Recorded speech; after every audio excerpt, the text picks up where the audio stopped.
This course is titled Advanced Digital Signal Processing, and today is the introduction lecture. Primarily the aim of today's lecture is just to define the scope of the course and highlight that this semester where will I be focusing on. So I've just selected three areas, core areas in advanced digital signal processing. So I'll be covering the entire scope of digital signal processing. Means that I'll be covering the basics, and then I'll build on the basic contents, and I'll focus on three subjects or three core areas in advanced digital signal processing, and I'll highlight those three areas. So as just to define what is meant by digital signal processing, it simply means that processing of a digital signal. What is a digital signal? That any signal which is converted from analog to digital or which is inherently digital.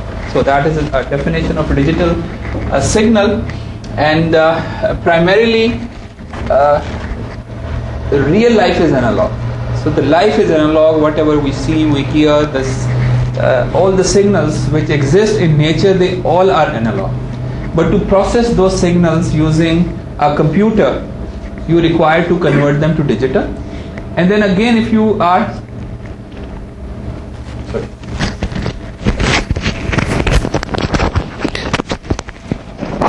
interacting and if you need to interact with real life again, you need to convert that process signal back to analog. A good example is let's say your mobile phone. So voice is analog in nature, so you convert it to digital, you process it, and then again if you want to transmit the signal, you need to convert the signal back to analog, because the microwave signal which travels in air in real life got to be an analog signal. So analog, digital, you process, and then again you interface with real life, you again convert it to analog.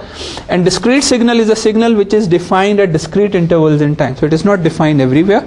So you can only take discrete samples of a continuous time signal. So this is discrete, means that it is only defined at discrete interval in time. So you may call it a signal or a sequence. And here, another important characteristic of a discrete time signal is that once you discretize a signal, the time which is associated with the signal is no more there. You sample it, you store it in memory, okay? And now the stored signal is just a sequence of numbers. There is no time associated with it. You may store that the signal is originally sampled at this sampling rate, but you can play it at any rate. So a discrete time signal, basically a sequence of numbers. Okay, you can create it yourself, you can get it by sampling a signal, you can play it at any rate you want to. So the time is no more there, but in real life the time is there, because signal is running in time or in space. But then there are signals which are discrete.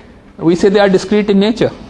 Okay, you can apply all signal processing techniques on a signal which is discrete in nature. For example, stock market indices, population of a city, these all are discrete in nature signals, okay, because you input them using a keyboard. So they are not really real signals which you're converting them to digital.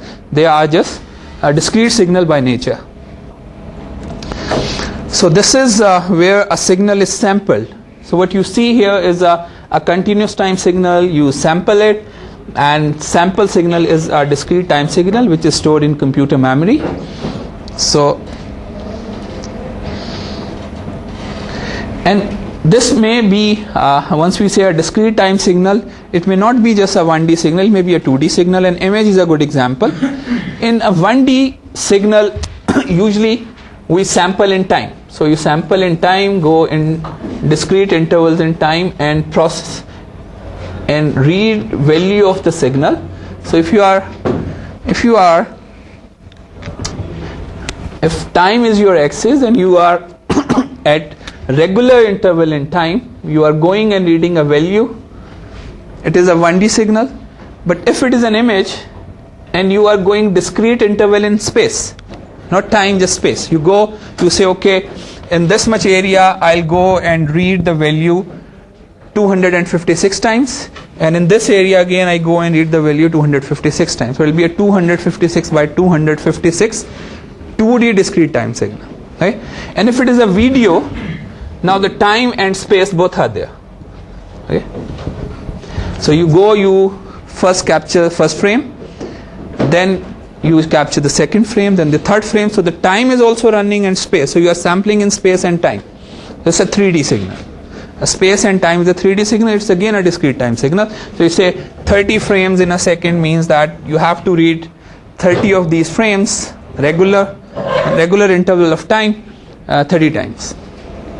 So a discrete time signal again does not really mean, and whatever techniques you learn in this course are equally applicable on 1D, 2D, 3D or even 4D signals. This is usually, I just show this slide in all my courses just to give you the scope of this course in a computer or an embedded system. That once you are learning to basically the computer engineering deals with designing systems which incorporate computers in them. A computer does not mean a Pentium processor, means anything which you are processing using a computer. And primarily, so DSP is a core basic subject because you can only process a discrete time signal. So there used to be analog computers, but here we are only dealing with computers which deals with numbers. So you need to interface with analog world, convert your signal to discrete, and usually once we are putting a system together, whether it's a signal processing system, image processing system, video processing system, digital communication system, these are the basic ingredients in a system. You put application specific integrated circuits, you put field programmable gate arrays, you put digital signal processors, you put microcontroller, running operating systems.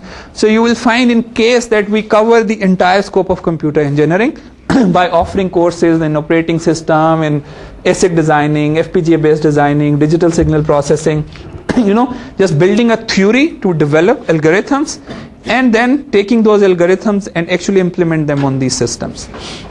So scope of this course is building algorithms, and at the same time in this semester I also intend to cover actually taking an algorithm and implementing it on a digital signal processor, that how you interface a real signal. So we'll we'll conduct few labs or workshops to demonstrate that okay, whatever you are learning, you need to implement that in real life. So in real life we have boards where you can take a signal which is analog, you get it discretized, and then you have a digital signal processor. So you write your program, I will give you a framework where all of this will be there, and only you have to do is to code an algorithm. So a platform where we are capturing data for you, a program which is capturing data, interrupt service routines and everything, and will tell you just put your code here. So whatever algorithm you are defining, designing, put them here, and rest of the code will be written for you, so that you just understand that this is how in real life algorithms are being implemented. So but scope of this course is primarily limited to designing algorithms which can be used in image processing, in video processing, in signal processing, and digital communication. So these are several examples of DSP systems, as I mentioned earlier. So a DSP, though we'll be focusing on 1D, but really if you apply the same algorithm first in X direction, then in Y direction, the same algorithm is valid. Okay, so whatever you learned, all those techniques are valid for image processing, okay, for video processing as well. So 1D, 2D, whether it is speech or images or video or a communication device, so the techniques are valid for all these systems. So you will have easy understanding of the other subjects if you learn DSP and then you go and take other courses. So the objectives of this course is to establish the idea of using computing techniques to alter the properties of a signal for desired effects by understanding of fundamentals of discrete time, linear shift invariant signals and system. And the basics basically is that you need to learn. So if you don't learn these three things, it means the objective of this course are not satisfied. So the three core components of signal processing, they are representation and analysis. That how do you represent a 1D, 2D and 3D signal, okay? And analysis. So what are the analysis tools which are used to analyze a signal? So it's just analyzing a signal. Usually a signal in 1D does not really reveal a lot about itself, okay? So you have to transform it. You need to take it in another domain to figure out more about it, okay? So that is called the transformation. So we will learn several transformations which you apply to get better understanding of the signal. Example is, let's say if you are building a radar application. In a radar application you transmit a signal, the signal hits the target and returns. In that process it gets a Doppler shift in its frequency, and if you can somehow measure the Doppler shift, you can exactly figure out that is there a target, is target moving towards you or moving away from you. So by just looking at the signal you will not be able to figure out. But if you only take its Fourier transform, you take the signal in Fourier transform, you will be able to see that this is the Doppler. So you'll be able to see the Doppler frequency, okay? So in time domain sometimes the information is hidden, but if you know that these are the basic transformation, so I intend to cover some more transformation. For example, Fourier transform is fine, we'll go and learn wavelet transform and few other transforms, and again those transforms are used to get better understanding of the signal. So one core component of the course is representation is simple, but analysis, that why analysis, okay? Though analysis is not that you have a mathematical transformation, you say okay put x of n here and you get x of z, but why are you doing it? So that's basically we'll try to answer the question that why. So why are we doing these analysis? So we learn a lot about analysis tools. Then the second is implementation, how actually you go and implement an algorithm. So implementation, though we will learn the theoretical aspect of implementation, then actually we'll go and implement an algorithm on a DSP system, okay? So the implementation, we intend to cover the theoretical aspects, that okay this is an algorithm, and interestingly you will find so many ways of implementing a system. You say okay, though the analytical algorithm is this, but keeping the analytical intact, you have so many ways of implementing a system, actually coding a system, and every implementation though analytically it is equivalent, okay, but it has different consequences. So and again our focus will be okay, this is the algorithm, so how do I implement this? This is an equation, you will say this is a difference equation, and you will be surprised to know that the same difference equation can be implemented in so many ways. So why to choose one over the other? So this will be the second objective of the course. Learning analysis, first objective. Learning implementation is the second objective. And the third objective is now you design. So we'll go in reverse order. Once you learn all these techniques, first you design. Okay? So you are given a problem, you need to design a system. So you design a system, then you analyze the input signal and output signal, and you implement. So you implement, then you analyze. So you go in reverse direction. First you design, then you implement, then you analyze. So this is input to your system, and this is what is getting out of the system. Are you getting the desired signal or not? So you learn like this, but you implement like this, or you actually practice it in the reverse order. And obviously if we start this, you will not be able to understand that how do you design a system unless you understand these two things. So we'll go in this direction. Then efficient computational algorithms and their implementation, and then in advanced topics which will be popping up in different parts of the course, we will learn more about multi-rate signal processing. What is multi-rate signal processing? Is a very interesting area in signal processing. A multi-rate signal processing means that you design a system where number of samples per second are changing. So you acquire a signal at one particular sampling rate. For example, you acquire a signal at 2 megabit per second, and you do some processing, and these number of samples are, for some reasons, they are decreased to 1 megabit per second. Then you do more processing and you further decrease it to, let's say, 5 kilobit per second. So you are in different stages, you are changing the rate of the system for reasons. At this point, let's say we don't know the reason, but you do it for reasons. And why you do it? Just to reduce several reasons. One, a simple reason is just think of it, the number of samples you are processing or storing as cost. That this is the amount of money you are paying to do something. So keeping 2 million samples every second, or it should be samples, 2 million samples per second. 2 millions mean 2 into 10 raised to the power 6 samples. Every second you are bringing so many samples in your system, right? And then you need to process all these samples, you need to store these samples. So it will be very costly to do this. And sometimes you have no choice but to sample at a very high rate. Okay? Then as you sequentially you keep processing your signal. Usually processing means you keep throwing away what is not required. Okay? For example, let's say you are building a satellite communication receiver. Okay? In a satellite communication receiver, once you acquire a signal, there are so many other channels which gets into your system. You only want to, let's say, process CNN. Okay? But once a signal hits at your antenna, all the channels are coming. Okay? And so these are all the other channels. And it is not an easy task to extract this particular channel for yourself. Okay? It will take you stages of processing to keep throwing away information. And so first, usually the front end of these systems are heavy, and then you successively keep going down and down, and in this process, as you're throwing away redundant information, your sampling rate is decreasing. Right? So we will learn all these techniques, but we'll spend more time in learning about multi-rate signal processing, and here rate means the number of samples you need to process every second. Okay? So, and then statistical signal processing. And what is statistical signal processing is another interesting area in signal processing. It has several applications.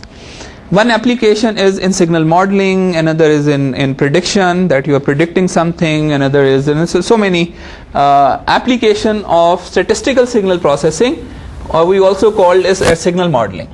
I'll give you just one application to just get the perspective right, that in signal modeling problem, you try to analyze the two ways of storing or processing or transmitting a signal.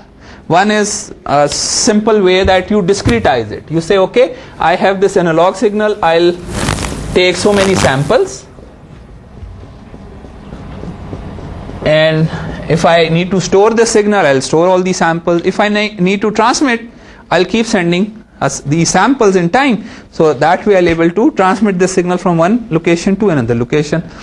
So it is obviously it's consuming. Remember, I'll just keep using this word. It is costly to do signal processing like this, because cost is in terms of number of samples you process, number of samples you store, number of samples you transmit. Okay, it's all very costly, because let's say if this is, you are taking 1 million samples every second, so you need to store 1 million samples, you need to transmit 1 million samples. Okay, see, the other way is you try to figure out a formula which you can put in this signal. So you say, I think I can really write a formula for this signal.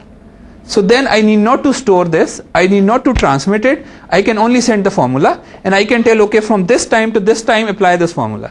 For example, here I say, I think this is a cosine of 2 pi f naught t plus 5, for example, because I know that this is a cosine. So I only send a, which is the amplitude, I send frequency, and if I send phi, the initial phase, and I also need to say, okay, from this time to this time, this signal runs from this time to this time, and I send this formula. So if I do this, I'll be saving a lot of cost. Okay? And cost, because I am not storing all these samples, I am not transmitting all these samples. So this is called signal modeling, that you try to model a signal using a mathematical expression. Interestingly, even in our mobile phone, okay, and most of speech compression algorithm, the algorithm tries to put a formula, it'll capture your few milliseconds of speech, try to compute a formula, and it sends the formula only, it does not send your speech. So what gets from one point to another point is a formula a formula like this, obviously more complicated, and the receiver only needs to now put in T and generate that signal again. Okay? So for storage, for even classification, for pattern recognition, this is a very, very powerful model, that you try to model and you try to extract a formula from a signal. Sometimes it is simple like this, and in many cases it is more complex. As I mentioned, in case of speech, it is more complex because the formula is not that simple. But still, and now the task of signal processing is to figure out all the variables in this formula. Find out the amplitude. It's very simple to find out the amplitude. Find out phi.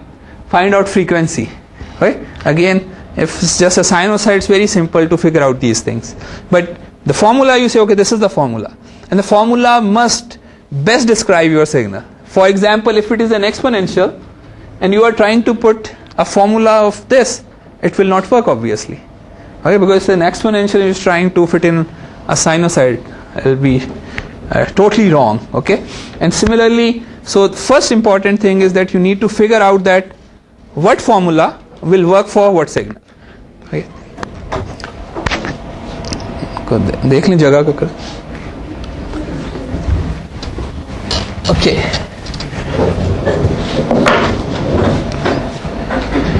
So this is the so I would say these are the course objectives.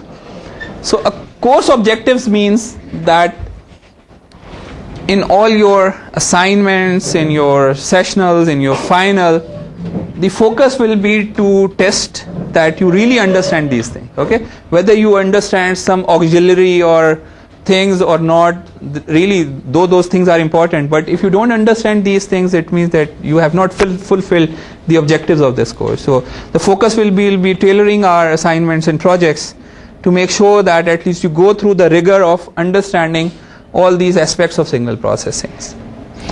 So this is once we say transform. A transform means that you have a signal in time, and signal in time is okay, this is what the reality is, but sometimes my interest is not in only looking at the signal, my interest is in figuring out so many other things which I have to transform the signal into another domain. Okay, and that other domain will help me to understand signal better. So we will learn about many transforms. These are few basic transforms, and then we learn about few advanced transforms. Okay, these are not the only two transforms.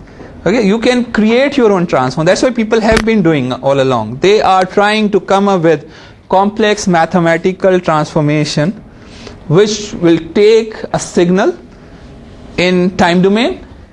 Okay, and transformation means that you apply a mathematical operation. Maybe it is integration, maybe it is summation, maybe it is anything, and you introduce another complex function of some other variable.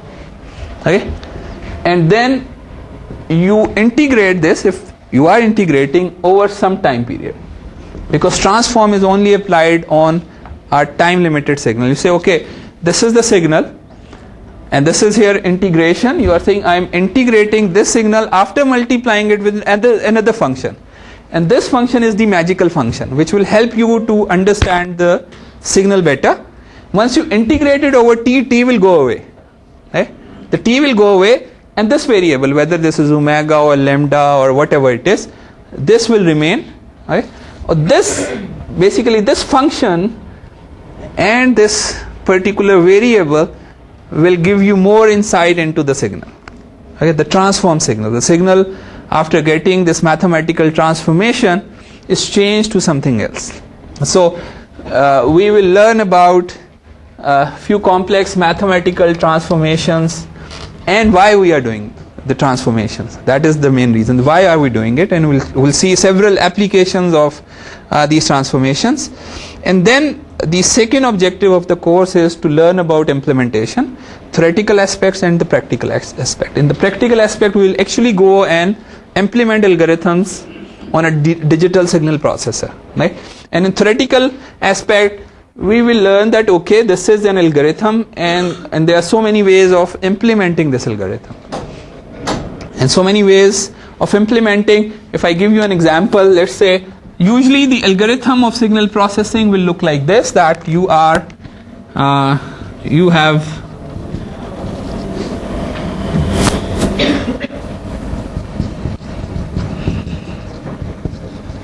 just an example that once we say algorithm, usually an algorithm will in signal processing simply means that it is using the current sample you have acquired and the previous sample or the previous to previous sample, and you are using these samples. Okay, so let's say these are your input sample. If I first only deal with input, just to give you an example, that an algorithm simply means that you are acquiring these samples, and as you acquire them, you multiply this sample with, let's say, a constant B0, and you sample this with constant B1 and produce an output sample. So every time you acquire a sample, you multiply it with some number, you go and store the previous sample as well, and multiply it with another number, add them together to produce an output. For example, this is a signal processing algorithm. And interestingly, you will find so many ways to implement this algorithm. That's what is meant by implementation, that the number of ways of implementing an algorithm. The equation may change. The equation may not look like this, but it will be analytically equivalent, but will have different consequences. So we'll go and learn more about implementation of signal processing system, and then these are the advanced topics. So while we will be learning about sampling, so I would spend more time in teaching you about sampling rate conversion in multi-rate system, multi-rate signal processing, band pass sampling, and advanced transformations. So the basic is sampling. You need to learn that what are the principles, what are the constraints, what are the rules which you need to observe while you are sampling an analog signal. That is one. Okay, so as you know that basic stuff, then we'll go, okay, how about multi-rate system? So why multi-rate system, and how do you implement multi-rate system? Then go and do band pass sampling, a very interesting area, especially in digital communication. We have found it very useful to apply this technique while designing receivers. And then few advanced transforms. As I mentioned, we will learn about transforms, and then we'll see that, okay, though this transform is valid for these applications, then people are continuously figuring out newer and newer transform. And figuring out a transform, at least mathematically, is not difficult. As I put an equation on the board that you take a signal, you find another function. So finding that function is the science. So find that function and apply a transformation. The t will go away, and now you will have only that particular variable, whatever variable was there in that function. That is the transformation. So we will spend time learning about the transformation. Then we'll do DSP, digital signal processor. So programming of a digital signal processor. So a DSP processor again will facilitate you not to get into really, because sometimes we actually run a course, software signal processing, software DSP software design. So it'll not be in that detail, but just to give you a touch of actually implementing a system, because usually people learn digital signal processing and they don't know that how to actually take the algorithm and implement it on a digital signal processor. So that's the objective of this component of the course. And then we will spend some time and learning about random processes, filtering random processes, but primarily to learn this signal modeling. I already mentioned that what is meant by signal modeling. These are some of the techniques which we learn in signal modeling: least square method, paired approximation, Prony's method, finite data record, and stochastic model, and Levinson-Durbin recursion. So all these are basically topics of signal modeling. Okay, and then modeling implementation is through lattice filters. So all this is signal modeling. Okay, all this, in fact, this is signal modeling, this is programming, and these are advanced transformations. So to just again highlight that this is how I see the scope of this course. So we'll spend time in giving you the fundamentals. We'll cover fundamentals, the DSP fundamentals, and the reason is the people come in this course with varying backgrounds. People have signal processing course, people have only signal and system course. So just to bring, so those who have only taken signal and system, they need to work a little harder to get to the level, but we'll cover everything.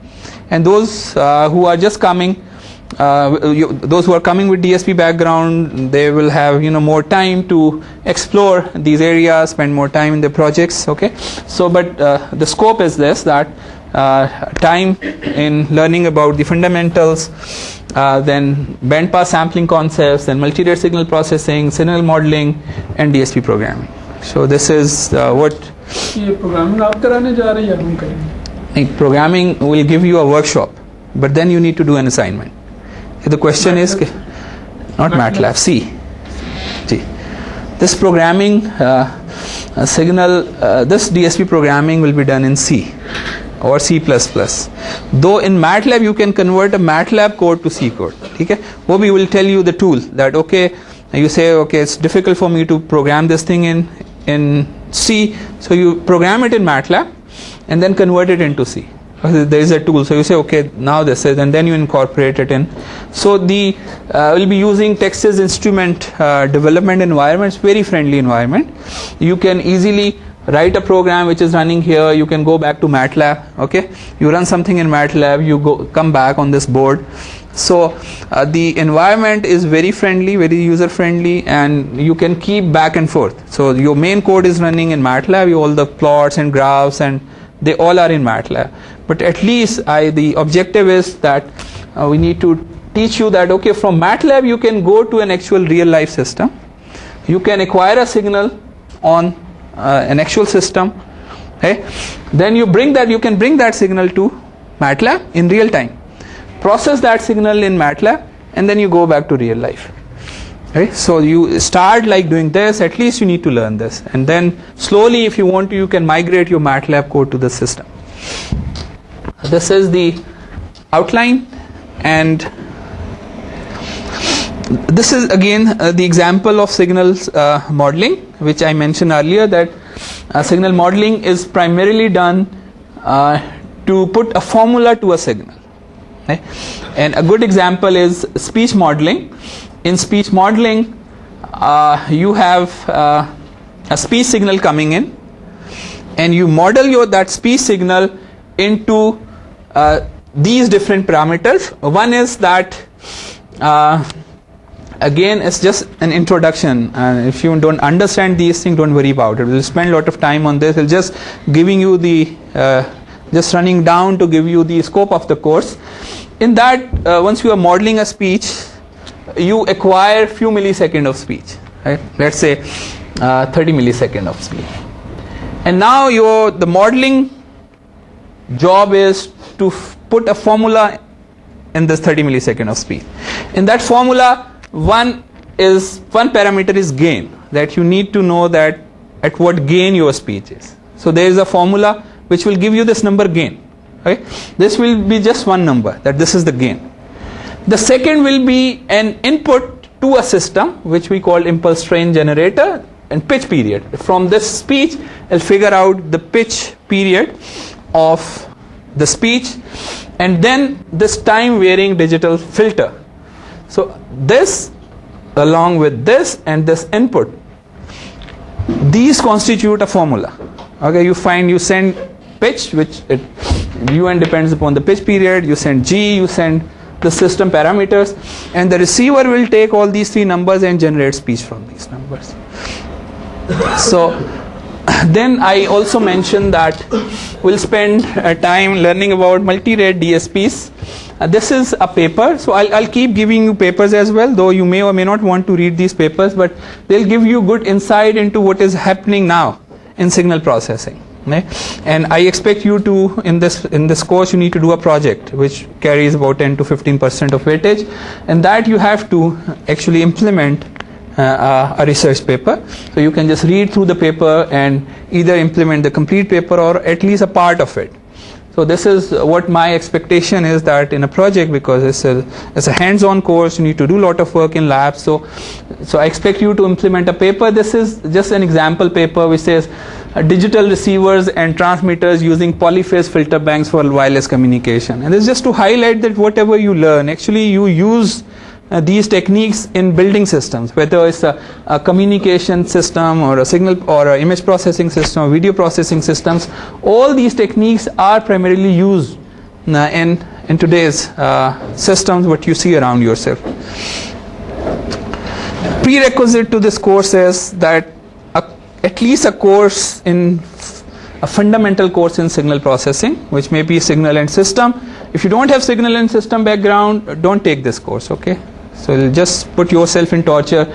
You should really at least should have a course in signals, okay? If you don't have, then you are sitting in a wrong class. So fundamental course in signal processing, which I expect you to know about linear system analysis and transform analysis, convolution, though I'll cover all these topics, but you must have at least heard of these terminologies: convolution and filtering, Fourier transform, Laplace and Z transform. Okay? So this is what I expect you to know. These are few reference books. This is we will use for Oppenheim and Schaeffer. We'll use for part of the course, we'll use this book. And then there are several reference books. You may like to use this Shoab series by Hayes, which is digital signal processing, and this is a very fundamental book, DSP First. It's by McLaughlin Schaeffer. It's called DSP First. Then for signal modeling, we'll use the book by Monson Hayes. It is titled Statistical Digital Signal Processing and Modeling. So for part of the course, we'll use this book. And then there are a few other books. This Advanced Digital Signal Processing, Multi-Rate Signal Processing will be partly covered from this book. So I'll provide you with the photocopies of relevant chapters. So primarily, so again, there is no one textbook for the course. The primary book is DSP, which you most of you must have seen this book. So this book is Oppenheim and Schaeffer book, and then Monson's Hayes book, and Proikos Advanced Digital Signal Processing book, and then there are a few reference books. It's a good book. It's a lot of MATLAB code and digital signal processing and practical approach. So this brings me to the components in a digital signal processing system. And usually in a signal processing systems, you need to process analog signal. Analog signal means that input to your system is an analog signal. You are trying to process an analog signal, which may be a signal, a microwave signal which hits your antenna if you are doing radars, you are doing a communication, a transmitter receiver design, or if you are doing a voice processing system, it is basically voice. So this is a signal which is coming from a sensor, and then it gets to your A to D converter. You do A to D converter, do some analog filtering, so will not focus on this. And after you have converted it to a discrete time signal, then is the scope of the course where you do DSP processing. So it's a DSP processing. Usually digital signal processors are used for digital signal processing of a signal, and then usually again you need to go back to real life, that you need to convert that signal back to analog. So you pass it to a D2A converter, okay? A to D and D2A converter.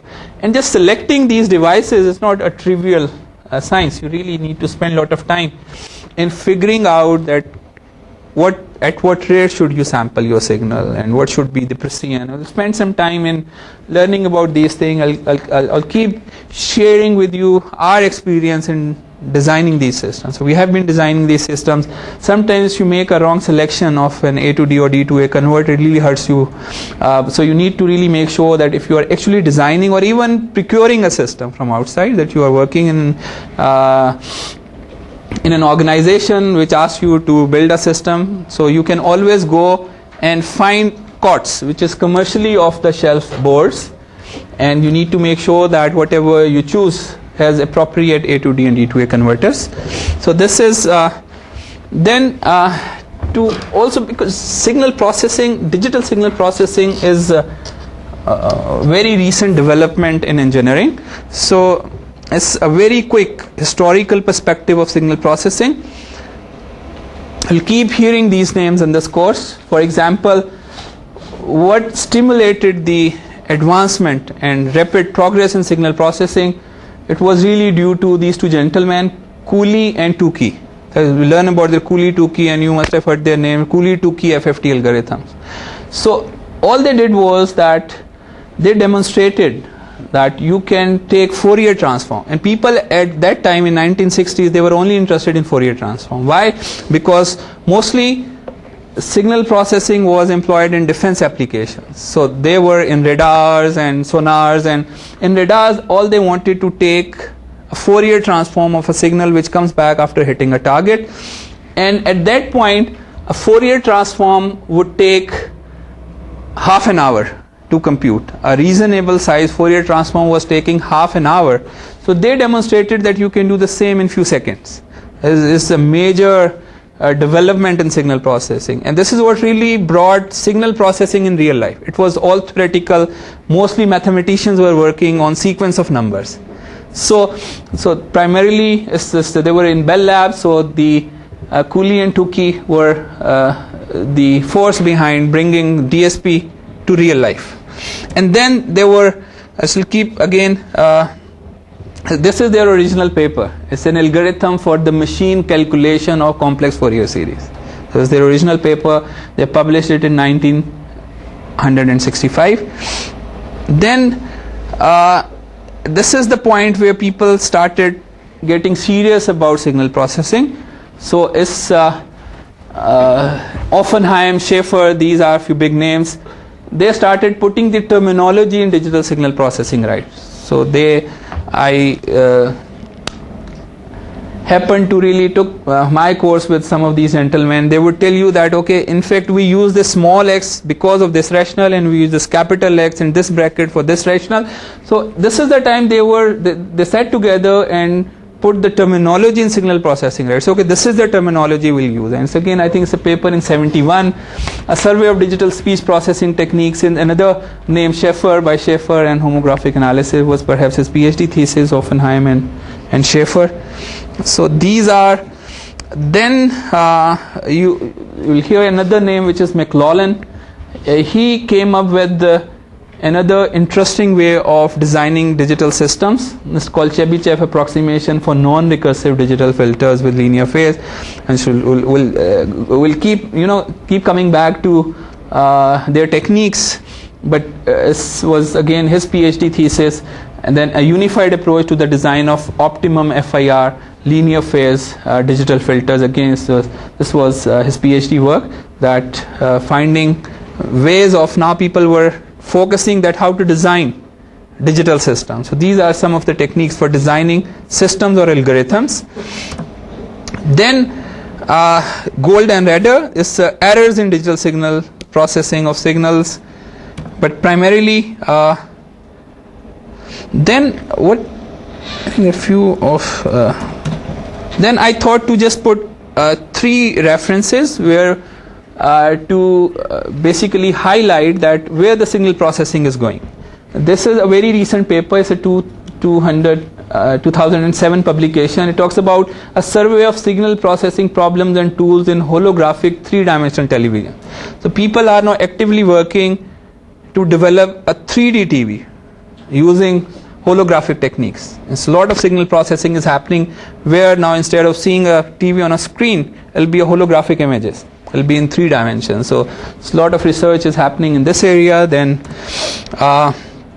Then we also last semester I taught a course about implementing signal processing algorithms on FPGAs, or means in silicon. So a lot of really research is happening to establish power and area minimize algorithms for 1D, 2D. This paper talks about multi-dimensional signal processing. Again, this is again very recent papers, 2007 publication. Then a subsampling radio architecture for ultra-wideband communication, and here again a recent paper. And a subsampling means the same thing, that you are will be focusing on this subject once we learn about sampling. So I have just I've thought about just spending a little more time in learning about subsampling a signal. Subsampling means that you are not obeying the rules. There are some sampling rules, you say I don't want to obey those rules, so you subsample. So you are basically, if you are desired or you are asked to sample a signal at 1 mega samples per second, you don't do that. You sample it at a much lower rate.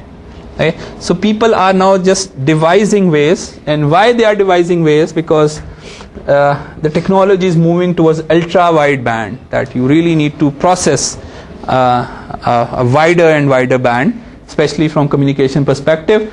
Again, this is a recent publication. Then biometric systems, genetics and DNAs, and so signal processing people are applying, and especially those who are considering like doing their PhD or master's thesis, they can spend more time in learning about these things, that genomic signal processing, dealing with genes, dealing with DNA structures, that a lot of signal processing people are applying. And other biometric system, the fingerprint recognition system, face recognition systems. So another very active area of research, and especially Mr. Anil K. Jain is a very renowned name in biometric systems. And these are few again old papers. These are again few names. We'll keep hearing these names. Kaiser is a name. Then again an old paper, digital filter and speech communication. Then this was the time. Again, it was around 1970s that people started thinking to apply signal processing on videos.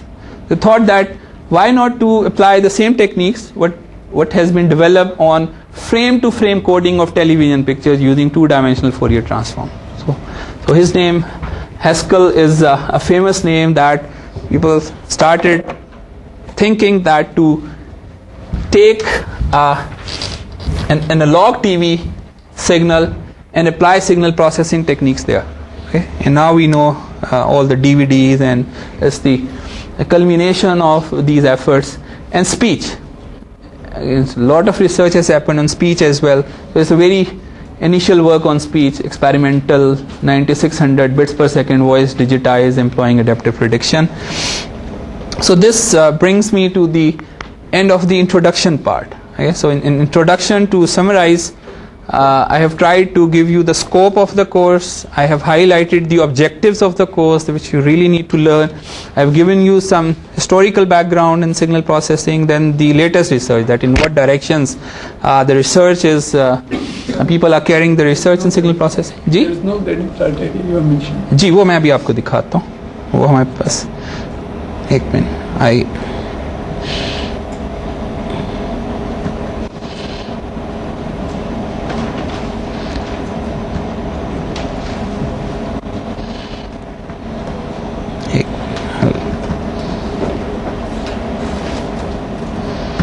उसका course का वो outline पढ़ी बस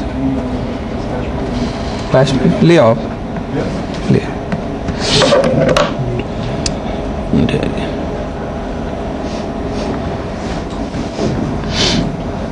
wait a minute. Okay, so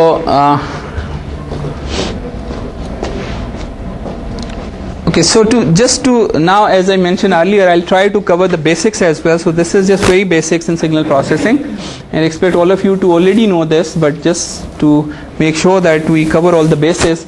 As a signals, these are few basic types of signals. Right?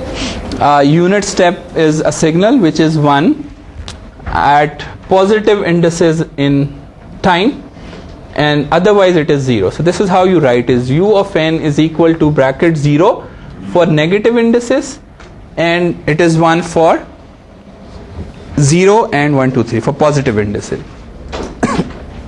Then the most fundamental signal is impulse, unit impulse. What is a unit impulse? It has a special symbol associated with it. Okay, this is delta of n, and u of n is again a symbol associated with a unit step function. It's a unit impulse function is a function which is 1 at index 0, otherwise it is 0. So this is called a unit impulse function, 1 at index 0, otherwise it is 0. So anything which is 1, and if you look at this is nothing but the same impulse shifted. It's a copy of same impulse at different indices in time, right? So that's really, we say that a signal, a digital signal is basically an impulse, and then copies of it at different indices in time, right? So a signal, and we'll shortly learn about it as well. Let's not worry about this at this point, but we'll shortly learn about that a digital signal is nothing but a summation of weighted shifted impulses, and that's what digital signal, how you can represent it. Then a signal which is cosine, omega naught n. So now you will not find t. Usually we write a cosine like cosine of 2 pi f naught t or omega naught t, right? So the t is no more there. Now what, instead of t you have n. So n is the index, and if you have this formula, so omega naught n, just keep putting different values of n, this expression will generate a sinusoid, whether a cosine or sine. Similarly, an exponential, this is an exponential, okay?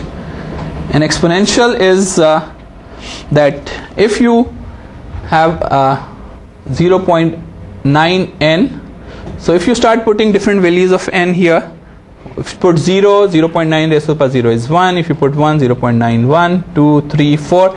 So there are signals where you can write a formula for those signals. Okay, you say signal, my signal is cosine omega naught n, my signal is a n u of n. So you put a mathematical formula. So that signal can be generated in MATLAB by just putting this formula, giving different values of n, and MATLAB will generate this signal. So I'll give you a workshop on MATLAB, and those who already know MATLAB is good. Otherwise, we'll spend some time in basically going over MATLAB in detail. And this is the MATLAB code, and as I mentioned earlier, that we'll spend at least a workshop, 2 hours of workshop. So we'll teach you MATLAB. Those of you who have not really exposure to MATLAB, it's easy to learn language, but it's very, very powerful language.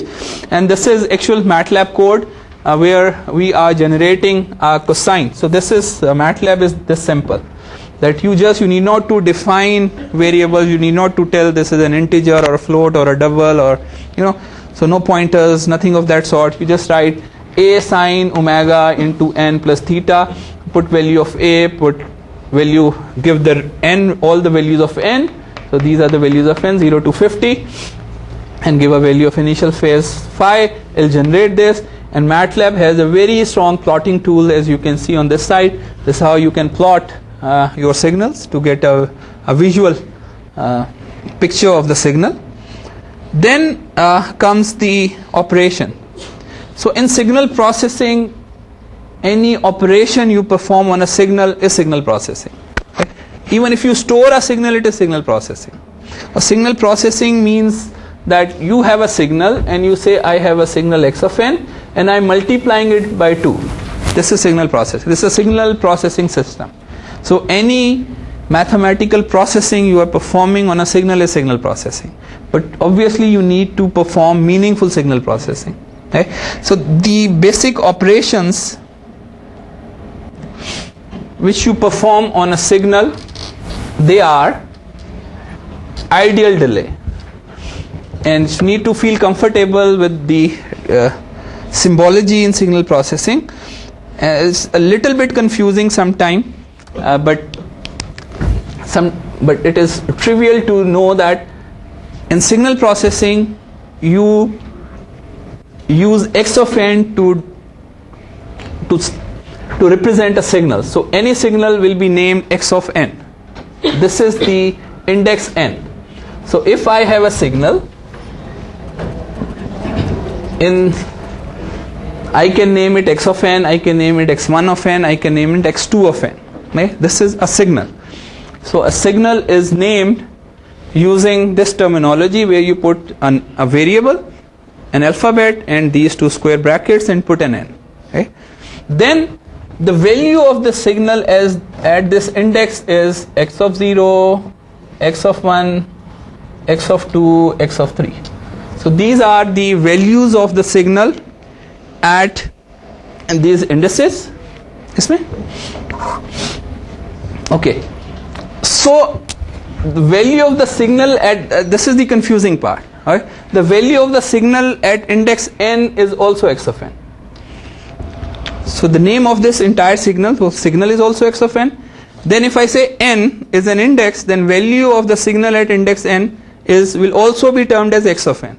So sometimes a bit confusing, but usually we don't really put n and say x of n. We say 0, 1, 2, 3, x0, x1, x2, x3. But because we are using this terminology that the index in the bracket is value of the signal at that index. Right? So if let's say this is 2, you write x0 is 2. If it is 5, x0 is 5. You say it is 1, it is 7, it is so whatever. So this is how you represent a signal by saying x of n. Then at different indices you can write a value. So the basic operations on a signal, they are, the first one is delay. You say xn minus 2. Right? This is a signal, the same signal x of n. It is being delayed by a value of 2. And we say delay, but it's simple mathematical representation. By putting different values of n, you can relate this signal with this signal. If I say y of n is x of n minus 2, for example. Now if you put different values of n in this expression, you can actually compute y of n. Okay? For example, if you put n is equal to 0, x of minus 2. At n is equal to 0, this will be y of 0 is x of minus 2. You go and find out what is there at minus 2. So what is there at minus 2? It is 0. So you say y of 0 is 0. Similarly, you put 1. X of 1 minus 2 is minus 1. It is again 0. But then once you put n is equal to 2, so it is x of 0. So y of 2 is x of 0. So now the signal, instead of starting from 1, it will start from 2. So the same signal, now it will replicate. So you can actually go put 3, put 4, put 5, put 6, put 7. We'll find out the signal is being delayed by value 2. And it's an easier way of figuring this out, that where your signal has moved. Find out where the index 0 has moved. And how to find out 0? Find out when this will be equal to 0. When this something in the bracket will give you 0, and that will tell you now the signal is starting from this particular value of n. So how to do that? Put n minus 2 is equal to 0, so n is equal to 2. This tells me if I put n is equal to 2, then I'll get 2 minus 2 0, so it means that my y will start from 2. So the x index 0 will be moved to value 2. It'll start from 2. So this is called simple delay, and this is inherent in all signal processing system. Inherent means that any signal processing system you design, you need to acquire a signal, you process it, and then you play it. Means a delay is inherent in all signal processing system, because you got to acquire a signal, you got to acquire samples, and then you process samples, and then you play them. So between input and output there will be some delay, unlike analog systems. So delay is inherent in all signal processing system. The reason is your signal is coming in here, you convert it into digital signal, you save it in memory, you bring it out from memory, you spend some time in processing, then you play it back. Okay? So delay is inherent in all signal processing systems, and usually in many real-time applications the delay is important. We'll try to minimize delays. Okay? If delay is greater than a value, a threshold value, it'll cause degradation. For example, if two people are talking and you have this discrete time system which is causing more than, let's say, 200 millisecond of delay, and you must have really experienced it. Somebody is talking from America and is going through the whole voice over IP, and there's a delay. So a person will talk, okay, and then it'll come to you after so many milliseconds, and that'll cause all kind of confusion. So delay is important, and we in many cases try to minimize this delay, which is the storage delay, processing delay, transmission delay. But delay is inherent in signal processing system, and this is what happens. The delay, what is being sampled at 0 time, will be played at 2 time units. So whatever the sampling period is, so delay is the basic operation. Then is addition and subtraction and multiplication. So these are also basic operations. One important point in knowing about the operation which you perform on signal processing system, we say that once you are performing, once you say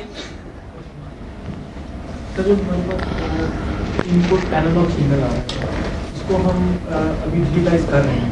सो एक हम DSP that we studying is the digital signal processing, right? अभी तो हमारे पास पहला digital signal आया है, तो उसमें एक तो ये एनालॉग था और ये डिजिटल है. इनमें यानी डिले किस किस्म का हो गया? जी, क्वेश्चन इज कि what is the nature of delay once you have an analog system and a digital system. ठीक है, एक तो ये है कि what he is pointing out, let's say you have an analog signal, okay, a signal is coming in, you have A to D converter, you sample a signal, you get a sample.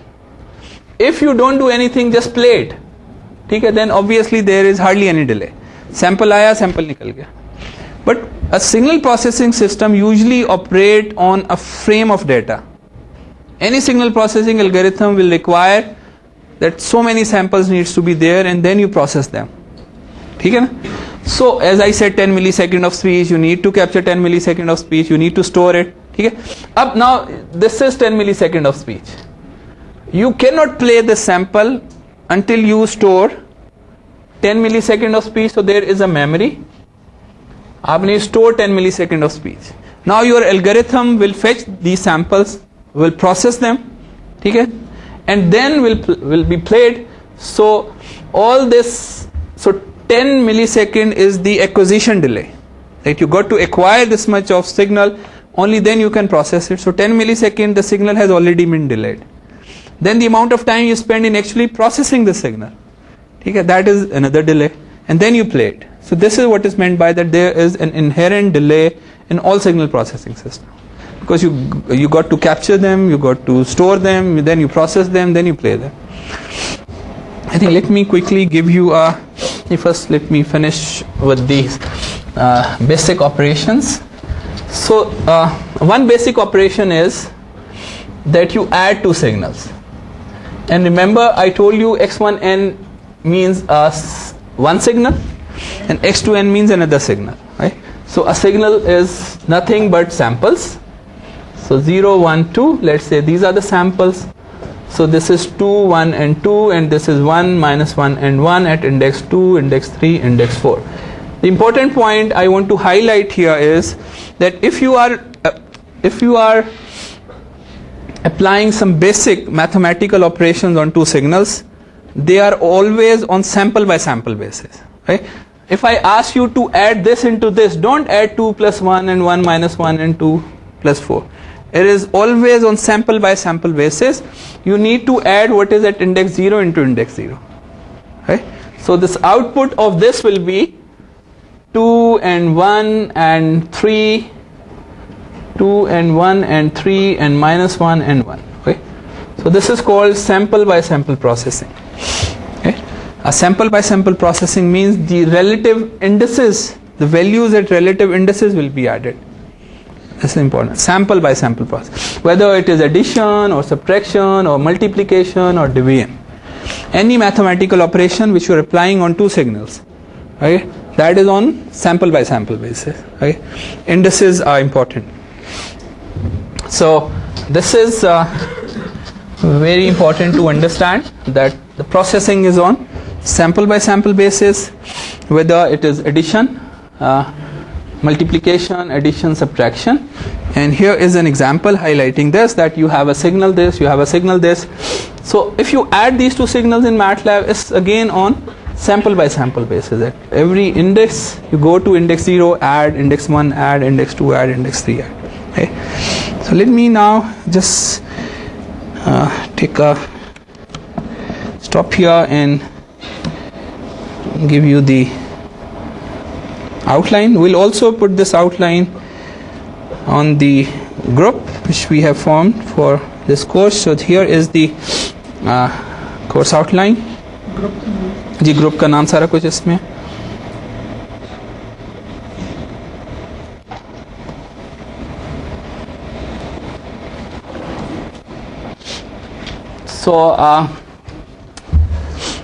So Farhan will be assisting me in conducting this course. So the first thing Farhan will do is to conduct a MATLAB workshop for you.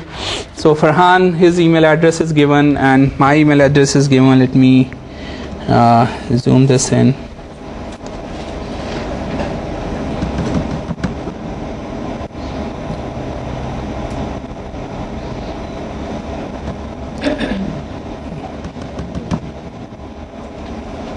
Okay, so these are the email addresses. So the group is case ADSP. So if you go to Yahoo, it says group/case ADSP. So this is the Yahoo group.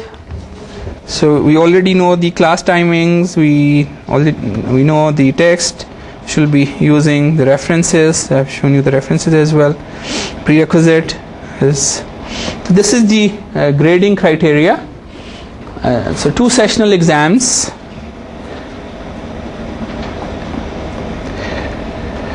So 35%